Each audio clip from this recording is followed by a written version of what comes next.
e os poços, vales, rios dentro do meu coração, cheios de águas vivas, para sempre serão. A cura logo vem, não há como impedir. Os rios do Espírito estão passando por aqui. A nuvem da unção repousa sobre nós. É hoje o dia de romper, não há como impedir. Hoje é dia de romper,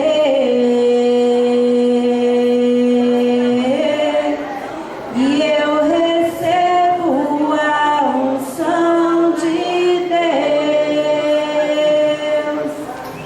Hoje é dia de romper,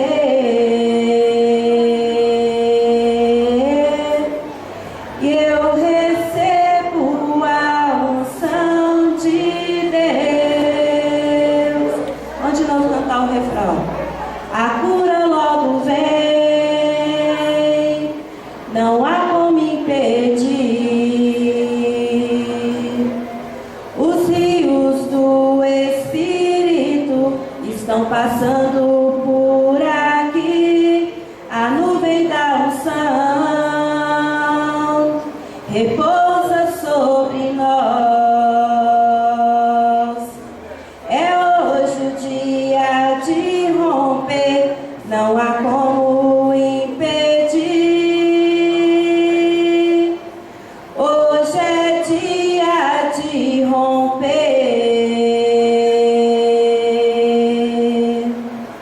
e eu recebo a unção de Deus. Hoje é dia de romper,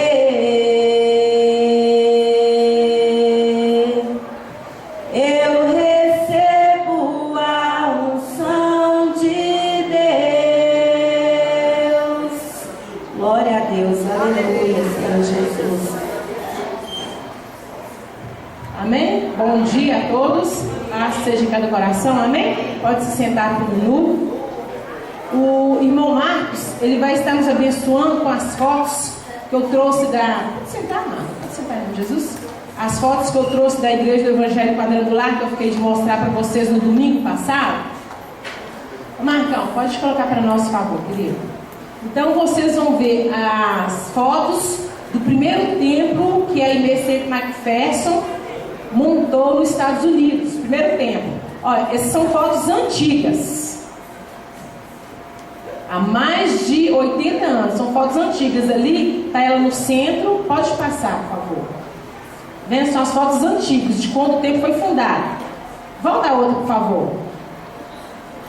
Do externo. Isso, aí para só um minuto. Tá vendo? Essa é a primeira igreja do Evangelho Quadrangular nos Estados Unidos, fundado pela Aimee Semple McPherson, a fundadora da Igreja do Evangelho Quadrangular. Então, se você sair daqui e for para os Estados Unidos no dia de hoje, ela continua no mesmo local, ampliada, mais modernizada, mais evoluída. Amém? Ô, amado, pode passar a próxima, por favor. Aí, vocês vão estar vendo fotos agora dela renovada. Toda uma estrutura renovada. Beleza, tá vendo? Porque a gente que mexe com as coisas é bom por causa disso. Pode passar, tá vendo? Aí ela, tá vendo? A parte estrutural dela continua do mesmo jeito, vendo? Renovaram tudo. Volta aquela, por favor. Amado, volta aquela. Isso, não, de trás. Volta. Não. Aí, isso, olha, tá vendo pra vocês verem. Olha como é que ela era, olha, antigamente. Quando ela foi fundada, o lado direito e o lado esquerdo ficavam os corais, como se fosse uma galeria, tá vendo? Agora, por favor, a atual, em nome de Jesus. Olha, vendo? Pode passando, por favor. Olha as galerias como é que ficaram. Pode passando. Ok? Amém. Em nome de Jesus. Obrigada, tá, amado? Jesus te abençoe. Para vocês verem, há mais de 80 anos ela foi fundada lá nos Estados Unidos. Então ela tem uma reforma. Que também tem uma coisa na cabeça de cristão, né? Pronto, Deus abençoou, fundou-se uma igreja, um tempo, tem que ficar daquele jeito. Não, as coisas para Deus tem que procurar melhorar e serem bonitas para Deus. Só para vocês terem uma visualização, podem entrar na internet também que você vê essas fotos e outras fotos. Amém? Em nome de Jesus.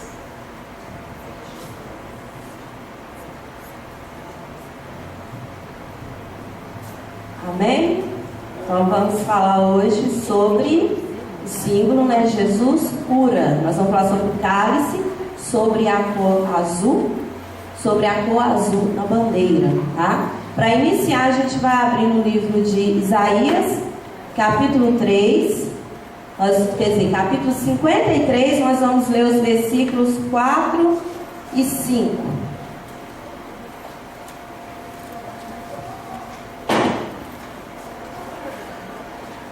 Isaías 53, versículos 4 e 5. É uma passagem muito conhecida por nós, mas nós vamos usar ela hoje como referência para o nosso estudo. Fala assim: verdadeiramente Ele tomou sobre si as nossas enfermidades e as nossas dores, levou sobre si. E nós o reputamos por aflito, ferido de Deus e oprimido. Mas ele foi ferido pelas nossas transgressões e moído pelas nossas iniquidades. O castigo que nos traz a paz estava sobre ele, e pelas suas pisaduras fomos sarados. Amém? Então, a palavra do Senhor nos fala, usando o profeta Isaías, acerca do Messias. O que ia acontecer com o Messias? Então a palavra diz, no início, fala: quem deu crédito à nossa pregação? Quem deu crédito à pregação de Jesus naquele tempo? Poucos deram crédito, porque nós podemos observar que onde Jesus estava, havia uma grande multidão. Porém, no ato da crucificação, quem que deu crédito à pregação? E a Bíblia nos relata que Jesus, ele era inocente. Jesus se tornou maldito por causa de mim, por causa de você, por causa dos nossos pecados. Naquele tempo, sabemos que o símbolo da cruz, a cruz era uma maldição. Mas Jesus, ele tomou sobre ele toda a maldição, todo o nosso pecado. Nós podemos observar, de acordo quando a gente examina as Escrituras, que Jesus, ele foi levado até o Calvário como um animal que vai para o matador. Não é isso que a gente aprendeu? E hoje a gente vai aprender também um pouquinho sobre o que a visão, né, da Aimee, os 4 rostos que a gente viu no domingo passado, que primeiro foi o quê? Rosto de homem, depois leão, boi e águia. Então hoje nós vamos falar sobre o terceiro rosto, que é sobre o boi, tá? Teve uma mudança no cronograma em relação a isso, né? Porque o primeiro seria Jesus salva, que é a cruz. Então a gente vai para a terceira visão, para depois a gente retornar. Então a gente avaliando um pouquinho, a gente pode perceber algumas características do boi, tá? Então a primeira característica do boi, a princípio, quando eu vi essa primeira característica, eu analisei para depois chegar a uma conclusão. Então a gente vai falar sobre o boi, tá? Primeira coisa, qualidade do boi, proveito. Então a gente percebe que toda a parte do boi, ela é aproveitada. A carne, ela é aproveitada, não é isso? Os ossos é aproveitado, o couro do boi, tudo é aproveitado. Então, toda a parte do boi, ela é aproveitada. Então, a primeira qualidade do boi, para quem quiser anotar, proveito, tá? Toda a parte do boi, ela é aproveitada. E o que acontece com a visão que a Imela teve? A visão que ela tem lá em Ezequiel 1 faz menção ao Messias hoje, faz menção a Jesus. Então, todas as comparações que nós vamos fazer aqui, você vai fazer menção a Jesus. Então, a primeira qualidade do boi, proveito. O mesmo acontece com Jesus, pois tudo que ele disse, fez e ensinou é igualmente proveitoso para o homem. Teve alguma coisa que Jesus ensinou que nós não aproveitamos?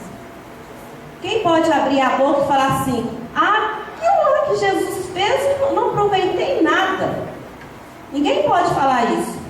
Tudo que Jesus fez foi proveitoso. A maneira dele ensinar, as atitudes que ele teve, tudo nós aproveitamos hoje. Segunda qualidade do boi, mansidão e humilde. Aí foi onde eu fiquei pensando, boi manso, né? Então o que eu fiz? Deixei meu medo, peguei meu medo, coloquei lá do lado de fora. É isso? Para mim imaginar um boi manso, porque para mim, eu olho o boi assim, para mim eu não vejo isso, mas o que eu tive que fazer? Peguei o meu medo e comecei a olhar uns vídeos na internet para que eu pudesse observar como que é o boi. E realmente, o boi ele é manso, é isso? Aí eu vi lá, né, os boiadeiros pegando o boi, levando, guiando o boi, o bichinho cabeça baixa, tranquilo. Aí é a qualidade do boi. Eu fui entender a qualidade do boi. E Jesus, ele virou para a gente e falou assim: olha, aprendei de mim que sou manso e humilde. Então Jesus, ele era manso. Jesus, ele era tranquilo. Assim como o boi tem essa qualidade, Jesus também tem essa qualidade. Porém, depois nós temos uma outra qualidade do boi: vida no campo. Então, o boi é um animal que ele vive no campo. Ontem, se eu não me engano, acho que foi ontem, estava vendo, ou sexta-feira, não recordo, como que eles constroem um carro de boi. Aí o interessante é que um carro de boi completo, ele custa R$3.000. Por quê? Porque mesmo com a tecnologia, mesmo com os avanços que nós temos, o boi ainda continua sendo um meio de transporte usado no campo. E o que tem a ver o boi com Jesus? Jesus, ele falava acerca do campo. Quando Jesus fala assim: olha o campo, olha como estão brancos as ervas na hora de colher. Então Jesus, ele sempre nos ensinava sobre isso. Certa vez Jesus falou assim: ó, aquele que põe a mão no arado e olhar para trás não é digno de mim. Então, quando nós confessamos Jesus como o único Senhor da nossa vida, nós colocamos a mão no arado. Quando a pessoa vai arar a terra, ela tem que, o foco dela, ela tem que olhar para frente. Se ela olhar para trás, o que vai acontecer? Ela vai ter direção. Ninguém tem direção. Se eu estou andando aqui, de repente eu olho para trás, eu posso tropeçar, eu posso tomar uma rota errada, eu posso desviar o caminho. É por isso que Jesus fala acerca dessa referência no campo. Aquele que põe a mão no arado e olha para trás não é digno de mim. Então, a partir do momento que nós entendemos a vontade de Deus, porque Jesus falou assim, ó, aquele que ouve as minhas palavras e pratica, faz parte da minha família. Jesus deixou bem claro. Então, quando eu ponho a mão no arado e eu olho para trás, eu vou cair, eu vou tombar, eu vou desviar, eu vou para outros lugares. Eu não vou pegar a minha direção, porque nós temos que andar para frente. Então, Jesus e o boi, acerca dessa vida do campo, acerca disso que Jesus sempre nos ensinava. Aí vem uma outra parte também, que fala sobre o boi: tranquilidade e vigilância. Aí entra a parte do meu medinho, né? Porque o boi, ele é manso, ele é tranquilo. Não é isso? Mas mexe com o boi também. O que acontece? Quem mora na roça aí? O que acontece? O boi é manso, o boi é tranquilo. Mas também, se a gente não for vigilante, ele pode ter. Tira. Olha o que vai acontecer. Olha para vocês verem. Apesar de sua mansidão e tranquilidade, o boi é um animal que está constantemente em alerta, atento a tudo à sua volta. Já viram o boi pastando? Como é que ele passa? Como é que ele come lá o capim? O olho, já viu o olho dele? Ele olha assim, ele está lá, ele está pastando tranquilo. Ele olha, ele está o quê? Vigilante a todo momento. Ele somente investe contra alguém quando provocado. Jesus tem essas mesmas características. Um exemplo disso pode ser encontrado em Mateus, não precisa abrir, Mateus 21, 12, 13. Todos colocaram oferta? A lista está passando, né? O que aconteceu nessa passagem? Quem lembra? Jesus é manso, tranquilo, mas teve uma hora que ele se irou. Qual parte foi?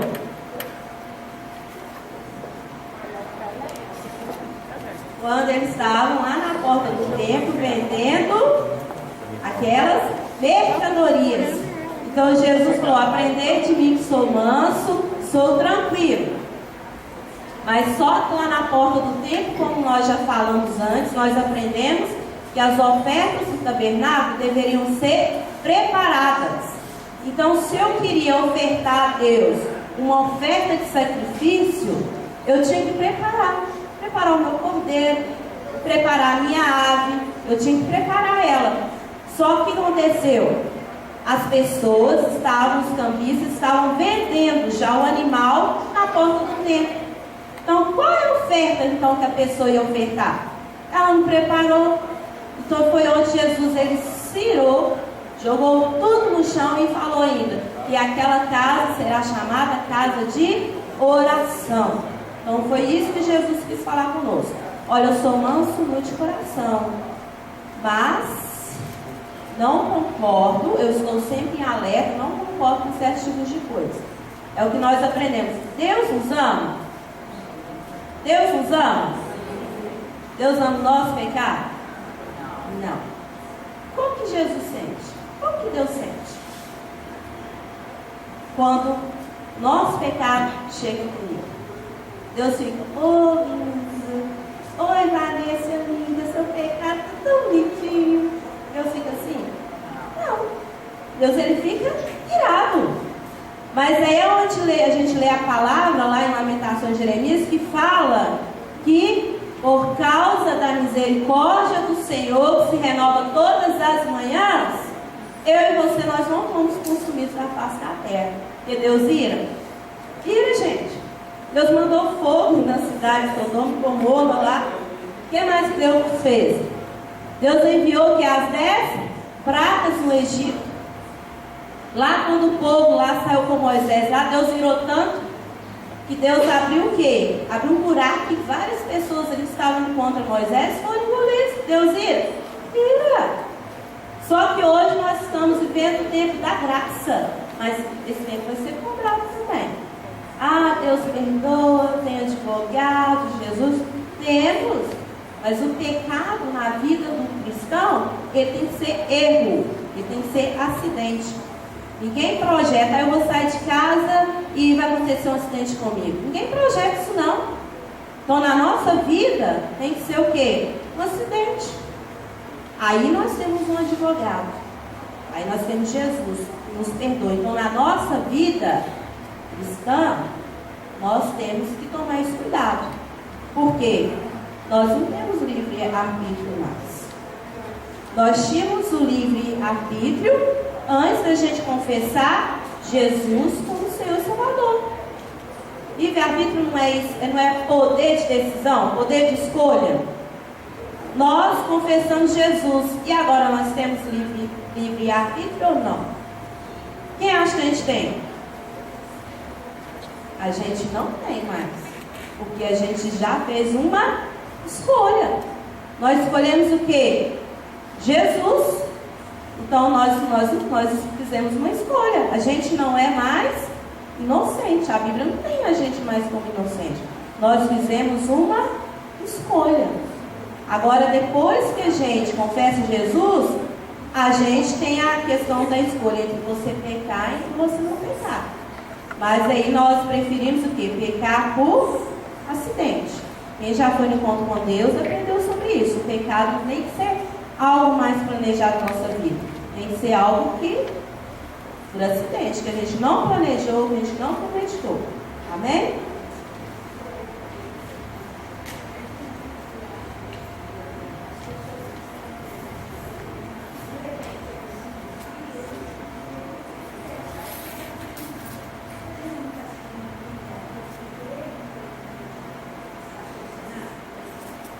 É igual eu falei, livre-arbítrio quer dizer poder de decisão. Quando a gente escolhe Jesus, a gente já fez uma escolha. Depois disso vem a questão o quê? Da gente decidir o que a gente quer fazer. Aí já é, a gente não é mais inocente. É igual o Leão fala, Deus ele não tem inocente o culpado e nem o culpado o inocente. É igual, por exemplo, hoje eu, Edna, se eu pegar uma imagem de escultura, adorar ela, eu sei muito bem o que eu vou fazer. Entendeu? Não, mas aí já é questão de escolha. Questão, por exemplo, eu quero comer arroz, eu quero comer feijão. Já é questão de escolha. Tá? Então vamos continuar. Fidelidade, obediência, submissão, persistência e paciência. Essas peculiaridades fazem do boi um símbolo de suportador de cargas. Então, se a gente observar o boi, você pode colocar o tanto de carga que for. Isso eu vi foi no vídeo, mas quem já viu no campo tem mais propriedade para me falar isso. O boi você pode colocar o tanto de carga que for sobre o boi, que o boi ele vai o quê? Tentar levar a carga. Pode chegar até um certo determinado momento que o boi às vezes ele pode tombar, ele pode cair, mas ele vai tentar o quê? Levantar e levar a carga dele. Depois, continuando a história, se chegar um ponto que o boi não conseguir mais levar a carga dele, ele vai morrer de exaustão. Mas o que? Ele não vai desistir. Então, o que tem a ver o boi com Jesus? O que aconteceu com Jesus? Pode falar, gente. O que aconteceu com Jesus? O que Jesus tem a ver com o boi? Fala para mim. Ele levou também as nossas cargas, os nossos dores, as nossas tribulações e peso galvanizado sobre si. Ele desistiu? Não. Ele não desistiu. Mesmo ali, aquela carga, enfermidade, aquela cruz, o modo literário, aquela cruz pesada, mas nós sabemos que naquele momento ele tomou sobre si tudo, enfermidade, dores, castigo, pecado. Jesus, ele não resistiu. Ele foi até o fim. Lá na cruz em que ele deu a sua vida e falou de nós. Para que hoje nós pudéssemos ter um encontro real com o Senhor. Então até aí, vocês entenderam que tem a ver a visão do rosto de boi com o ministério quadrangular e a palavra de Deus e Jesus? Alguma dúvida até aí? Todo mundo entendeu? Posso dar uma prova agora? Amém? Então tá. Então vamos continuar. De acordo com o ministério quadrangular, ele faz muita menção no Evangelho de Marcos. Tá? O Evangelho de Marcos ele foi escrito para os romanos. Por que ele foi escrito? Porque Marcos observou que o povo romano, ele tinha muito exemplo do exército romano, tá? Então, lembra que Jesus, às vezes ele falava por meio de parábolas, para o povo entender? Então, Marcos, ele fez isso, ele escreveu o evangelho dele, representando como se fosse um exército romano. E no exército romano, o servo, ele era sempre obediente ao seu superior. Então, se eu falar assim, por exemplo, soldado, qual é o nome do irmão? Adilson? Soldado Adilson, mas quando sou superior a ele, o que ele tem que fazer? Fica em pé, irmão. Vamos lá, vem cá aqui na frente, todo mundo te vê. Primeiro, ele vai apresentar o superior dele assim? Não, como que ele vai apresentar? Se eu falar, soldado Adilson. Isso, então, primeiro, obrigado, bate palma pra ele, gente. Então, o que acontece? O soldado, ele sempre obedecia ao seu superior. É por isso que Jesus, quando ele fala assim, lá quando ele tem um encontro com o centurião fala, Senhor, meu criado está enfermo. E Jesus, ele apressa para poder ir na casa dele. O centurião fala assim, Senhor, eu não sou digno que entreis na minha morada, na minha casa, mas uma só palavra eu sei que o Senhor der, o meu servo será curado, porque eu também tenho criados que trabalham a meu favor. E eu digo, vai e ele vai. Então o que? Eles entendiam disso. Se o superior lá do soldado Adilson chegasse para ele e falasse assim, vai lá, na hora, vem para cá, na hora. Então o centurião entendia que Jesus também tinha anjos que trabalhavam em favor dele. Certa vez, no mês passado, nós fomos com um pastor amigo nosso num culto no lar. E o pai do pastor amigo nosso estava no hospital. Desculpa, o pai da esposa estava no hospital. E eles já tinham reunido a família toda. E a gente sabe que quando reúne a família toda, é porque boas notícias não tem. E nós fizemos uma oração, o pastor leu essa passagem da Bíblia, e nós profetizamos, Senhor, basta uma só palavra. Quando passou, nós terminamos de orar, quando passou 2 minutos, o telefone tocou. E a notícia, os nossos olhos humanamente falando, nossa, o fulano morreu, nós acabamos de orar. Ah, mas o homem tinha o quê? Acabado de morrer, passou 2 minutos de oração. Então o que a gente entende? Que basta uma só palavra. Nós oramos, nós profetizamos que fizesse a vontade de Deus. Se fosse vontade de Deus curar ele, Deus ia curar. Mas se fosse a vontade de Deus recolher, Deus também ia recolher. E foi o que aconteceu. Então nós tomamos posse da palavra, profetizamos e Deus fez. Deus fez a vontade dele. E aí a gente percebe nessa passagem que de repente chegaram, outros servos, o centurião, e falou, não incomode mesmo mais não, porque seu servo foi curado. Então bastou uma palavra. Jesus deu uma palavra. E o que? Anjos trabalharam em favor de uma palavra que Jesus deu. Aí Jesus falou assim que ele não tinha visto tamanha fé, igual ele viu daquele homem. Então o que a gente pode perceber? Deus, ele está apto a nos curar. Deus está apto a fazer obras maravilhosas na nossa vida.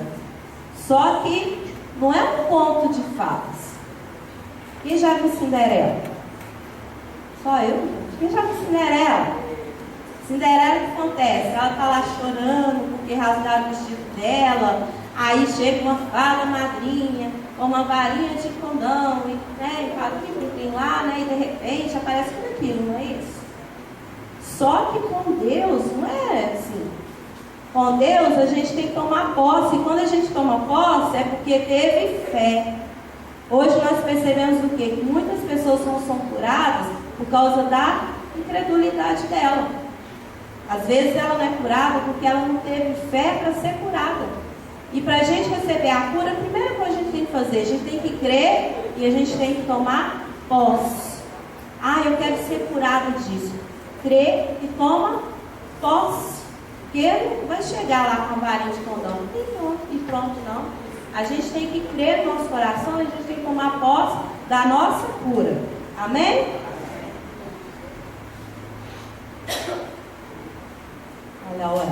E agora, o que a gente vai fazer? O símbolo azul, ele representa a cura divina. Tá? Então, a gente pode perceber, deixa eu pegar aqui que está escondido. O símbolo azul, ele é cura divina. Tá? O cálice representa cura divina. Jesus cura. Versículo base. Vamos abrir lá no livro de Tiago, capítulo 5, versículo 14 e 15.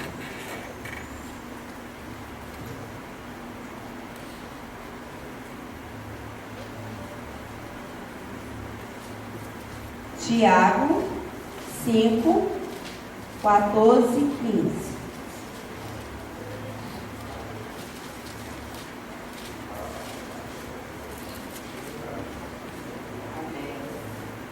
Acharam? Amém.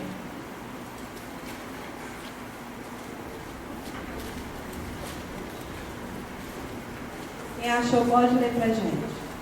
Está alguém entre vós doente? Chama os presbíteros da igreja e este faz oração sobre ele, ungindo com óleo, em nome do Senhor. E a oração da fé salvará o enfermo. Lê de novo, irmã, por favor. Está alguém entre vós doente? Chame os presbíteros da igreja, e este faça a oração sobre ele, ungido com óleo, em nome do Senhor. E a oração da fé salvará o enfermo, e o Senhor o levantará. Se houver cometido pecado, ser-lhe perdoado. Isso. Olha interessante.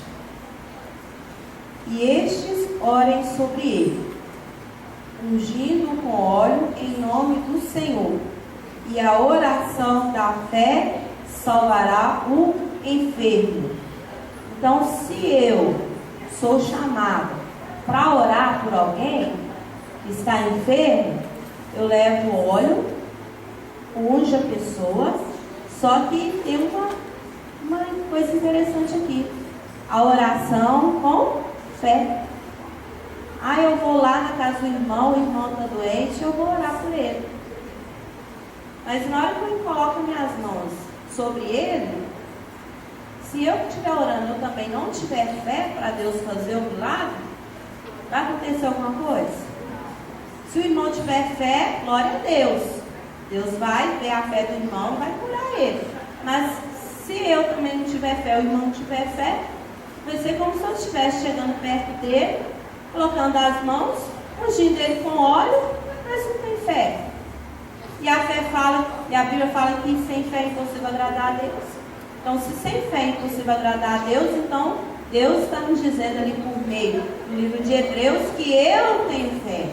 Se eu quero agradar a Deus, eu tenho que exercitar a minha fé. Eu não vejo, mas eu vou exercitar a minha fé. É igual eu já contei para os irmãos aqui. Pedacinho de testemunho da minha vida, do meu casamento. Meu marido, porque usuário de droga, quem teve a oportunidade de ouvir parte do testemunho dele, essa era a verdade. Só porque eu aprendi a exercitar minha fé. Seu marido é assim, ver ele diferente. Ver ele pregando a palavra de Deus, ver ele com a Bíblia, pregando, sendo usado por Deus. Mas como assim, Senhor? Olha como é que ele é. Não. Ver ele com os olhos da fé. Foi isso que Deus fez. Então, eu agradei a Deus? Agradei a Deus por causa do meu nome, Edna, por causa disso? Não, por causa da minha fé. E sem fé é impossível agradar a Deus. Não tem como. Olha o país em meio à crise que a gente está vivendo aí. Como que eu vou viver? Com fé. Aquela viúva de Sarepta lá, quando o profeta Elias chegou para ela e falou assim, tinha o quê? 3 anos que não chovia, era seca. Mais de 3 anos sem chover. Era seca. O profeta chegou para ela e falou assim, olha, faz um bolo para mim. Só que o que ela tinha lá era para preparar para ela o filho dela. Ela ia preparar aquele bolo, eles iam comer, e a palavra de Deus fala que no pensamento dela, ela pensou assim, eu vou comer com meu filho e vou morrer. Aí o profeta chega para ela, irmã Sheila, e fala assim, olha, prepara um bolo para mim. Imagina a senhora lá, irmã Sheila, lá no seu armário lá.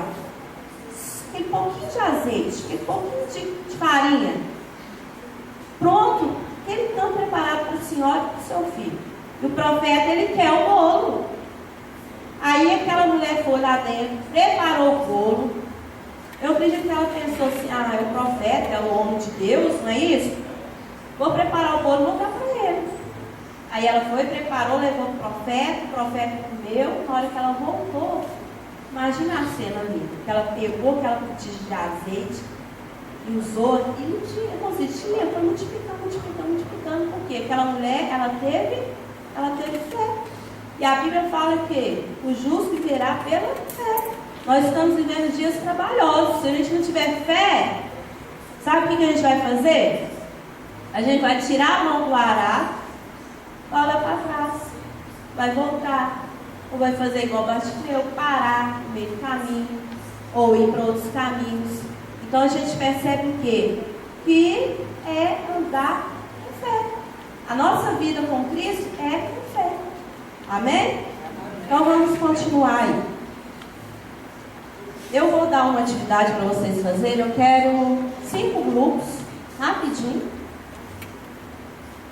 5 grupos que eu quero. Vamos formar aí.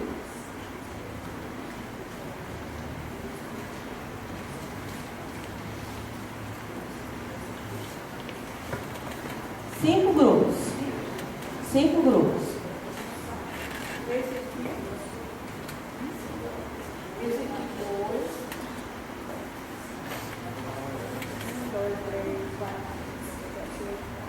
Esse aqui, ó, é o terceiro grupo, tá?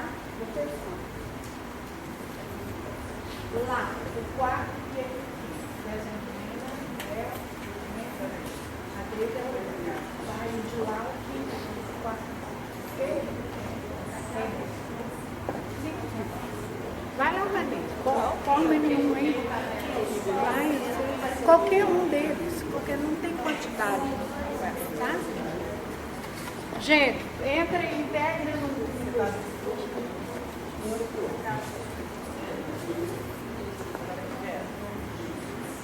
Dividir foi uma que é quem vai ser o grupo? Qual que é o próximo grupo? Qual que é o próximo grupo? Quem vai ser o líder?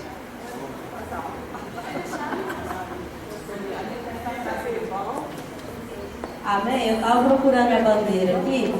O cordão azul na bandeira, este era amarrado à cintura dos israelitas e possuía o mesmo propósito das franjas. Lembra que a pastora Vera falou e a pastora Nália, que até as franjas da bandeira têm um significado? Então eu vou ler aqui o significado das franjas para vocês, tá?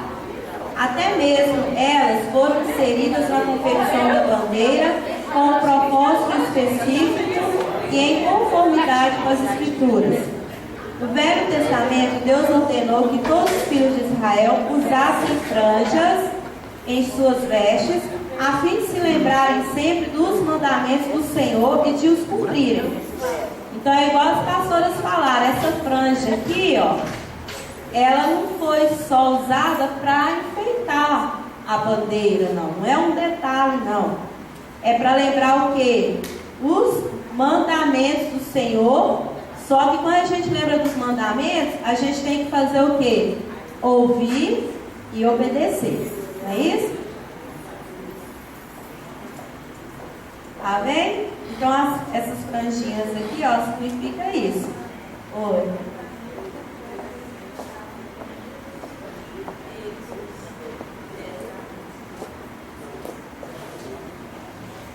As franjas da bandeira quadrangular, portanto, levam-nos a lembrar do sacrifício de Jesus e de seus mandamentos. No Antigo Testamento, Deus escreveu nas tábuas da lei 10 mandamentos. E quando Jesus veio, Jesus resumiu os 10 em 2. Quais são eles?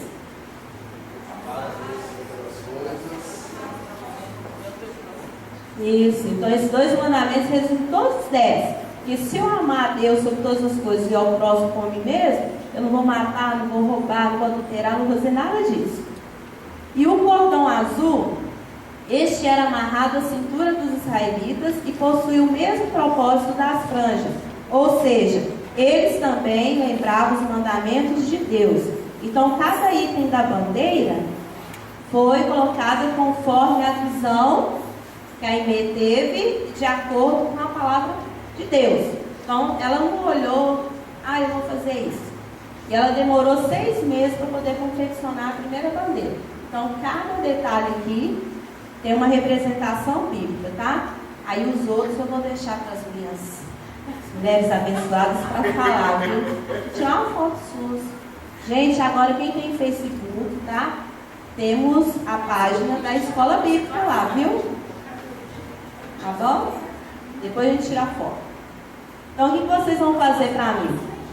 Aí nessa folhinha tem uma referência do Antigo Testamento, que fala sobre cura. O propósito de Deus era o quê? Curar as pessoas desde o princípio.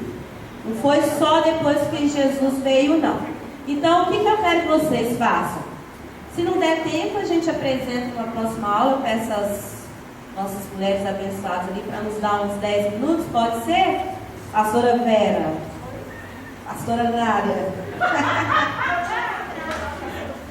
Aí a gente apresenta. Temos uma referência aí do Antigo Testamento.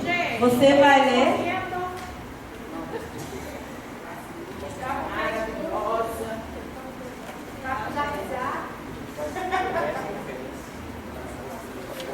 Então vocês vão ler essa referência do Antigo Testamento e eu quero uma referência de cura do Novo Testamento. Ok? O que vocês vão fazer?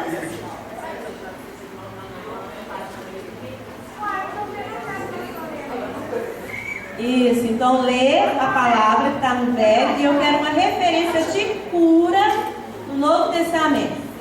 Pode começar aí.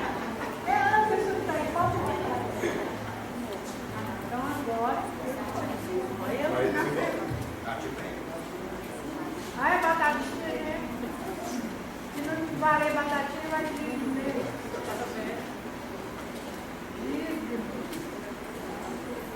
Mais uma. Ó, sai o quê?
Posso fazer hoje, esse desafio do livro?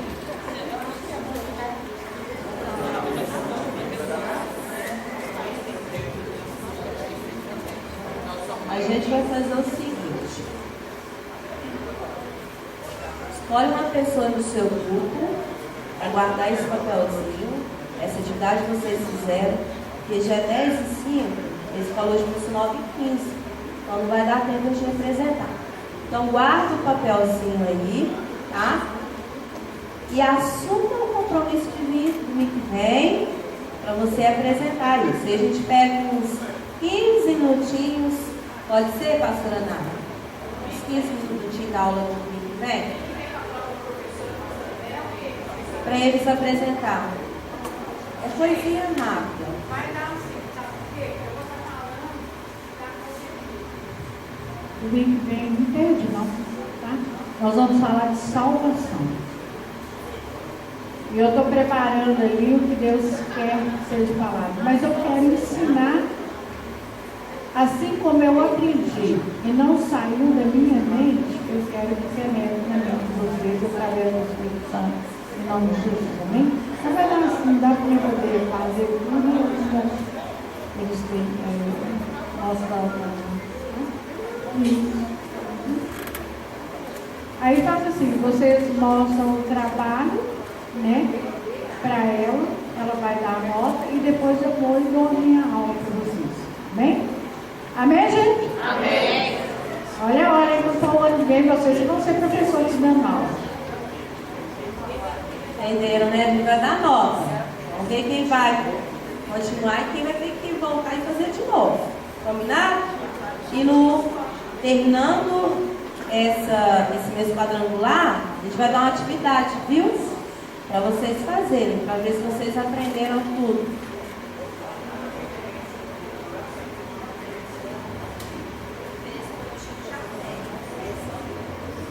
Ah, gente, a referência do antigo já está no papel, é só do novo. Do novo, glória a Deus.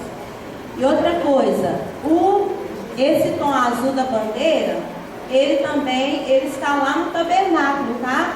Eles colocavam um pano azul sobre o candelabro, sobre a mesa de preposição lá dos pães. Então a cor azul também, ela está também no tabernáculo, tudo bem? Então vamos orar pelas ofertas da bênção apostólica. E outra coisa, a cor azul, ela é predominante como verde na natureza, tá?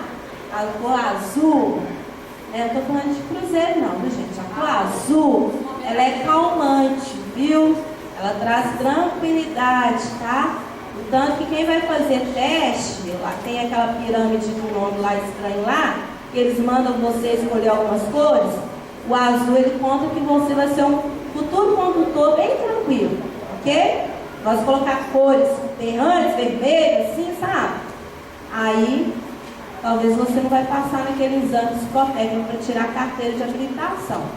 Eu fui colocar as cores que eu gostava, rosa, lilás, aí eu tive que repetir o exame de novo. Então a cor azul mostra que a pessoa é tranquila, calma, tá, gente? Azul, tá bom? Purificação também. Toda atleticante azul hoje. Nada. A Milene, 3 minutinhos, consegue contar o testemunho, Milene? Aí a gente tem 5 minutos, 3 minutinhos, oração e bênção apostólica.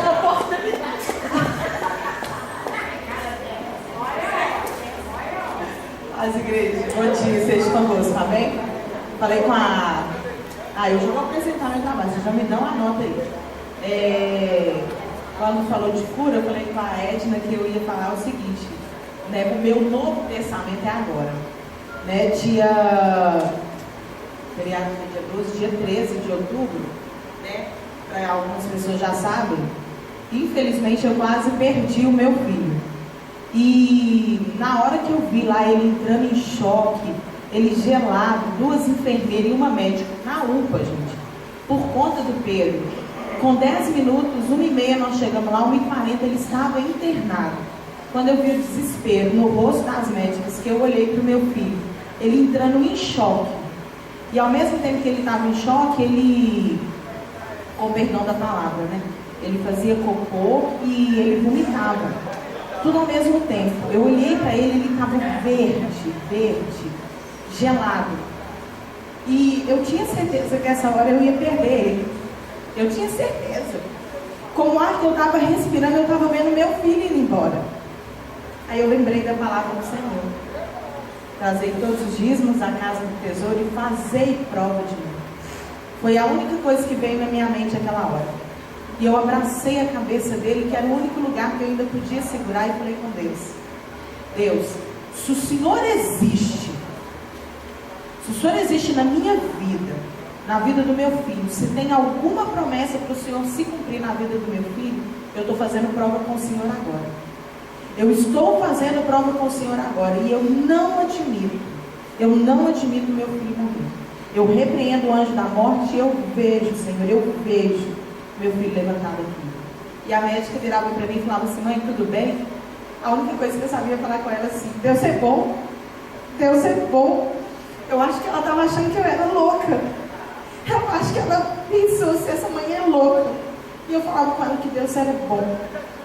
E aí quando eu orei ao Senhor, Deus falou comigo assim: agradece. Aí eu estava vendo meu filho morrer e Deus pediu para me agradecer. E eu agradeci. E para a honra e glória do Senhor, meu filho está aí, quarta-feira, meu presente de Deus é ele. Ele faz 12 anos. Então, se o inimigo pensa em tentar nos frustrar, é como a pastora Elisângela ministrou aqui essa manhã: nunca pare de lutar. É na minha dor, é na minha angústia que eu sou forte, porque o meu Deus prevalece. E aquilo que diz, o meu Deus é o mesmo ontem, como o irmão Nelson falou ali no versículo de Isaías, que todas as nossas dores, todas as nossas transgressões, o castigo que nos tirava a paz estava sobre ele, e sobre as suas pisaduras nós somos sarados. Aí nós vamos no Novo Testamento, quando ele curou o fluxo da mulher de sangue. Desculpa, o fluxo de sangue da mulher. Aí hoje, agora dia 13 de outubro, Pedro ficou internado até no sábado. Nós saímos do hospital, ele recebeu alta no hospital, nós saímos do hospital e viemos apresentar aqui no Congresso de Mulheres. Esse Deus que manifestou a sua glória no Antigo Testamento, manifestou no Novo e tem operado, não só na minha vida, mas na vida de cada um que está aqui, porque eu creio que aqui só tem valente, aqui só tem servo, onde o poder do Senhor é manifestado cada dia. Amém? Glória a Deus.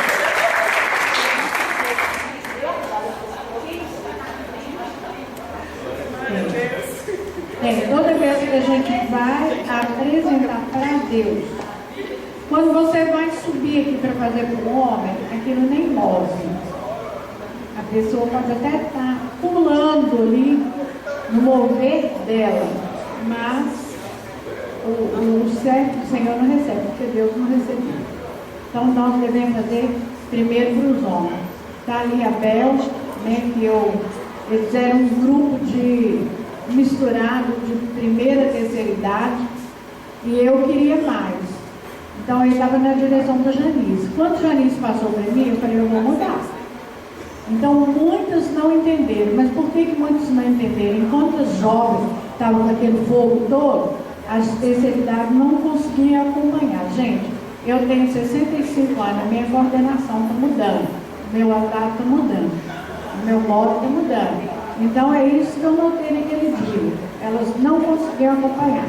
Então eu chamei a Del, eu chamava a Del de Margarete. Eu falava para ela, você vai pegar esse grupo, você vai treinar esse grupo assim mesmo. E ela não me dava resposta. Até que um dia ela virou para mim e disse, eu posso ser o coreógrafo desse grupo, mas o meu nome não é Margarete, é Elizabeth. Aí, né, Del, desde esse dia que eu falei, gente, como que eu entendi o nome dela errado? E eu hoje, vendo esse grupo aqui, toda vez eu choro. Hoje eu chorei muito mais ainda, porque eu vejo que é fruto do meu trabalho. Glória a Deus. É Deus que, né, Bel, que ficou lá. Eu falava, Bel, eu quero a coreografia